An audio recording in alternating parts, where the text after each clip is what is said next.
भुजेल चाहिँ एकदमै गौरवमय इतिहास बोकेको जाति हो, जसले चाहिँ बागलुङको ढोर राज्यमा चाहिँ 553 देखि 1372 सम्म राज्य गरेको इतिहास पाइन्छ। तर इतिहास त जित्नेहरूले लेख्ने हो। हामीलाई चाहिँ त्यहाँनिर हाम्रो राज्यमा चाहिँ अन्य जातिले चाहिँ त्यहाँनिर विजय प्राप्त गर्नुभयो।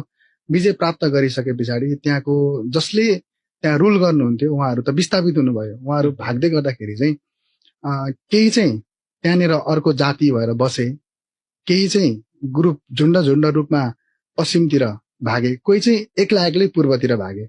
जो एक्लै भागे उनीहरू चाहिँ अरूको घरमा शरण माग्न पुगे। अब उहाँहरूसँग केही पनि छैन हैन, शरण मागे पछाडि त अरू घरमा गोठालो बनेर बस्नु पर्यो भनौँ न। दुःख पाइसके पछाडि त जे पनि गर्नु पर्यो, जसले पनि गर्नु पर्यो हैन। त्यो हिसाबले हेर्दै गर्दाखेरि चाहिँ त्यो एक खालको प्रथाकै रूपमा चाहिँ त्यतिखेर बस्न गयो। तर अझै इतिहासलाई खोतल्दै जाने भने चाहिँ एकदमै गौरवमय इतिहास छ भुजेलको। यो देशको आदिवासी जनजाति जसले भाषा संस्कार संस्कृति अहिलेसम्म जोगाएर राखेको छ, त्यस जाति मध्येको एउटा जाति चाहिँ भुजेल जाति हो जस्तो मलाई लाग्छ।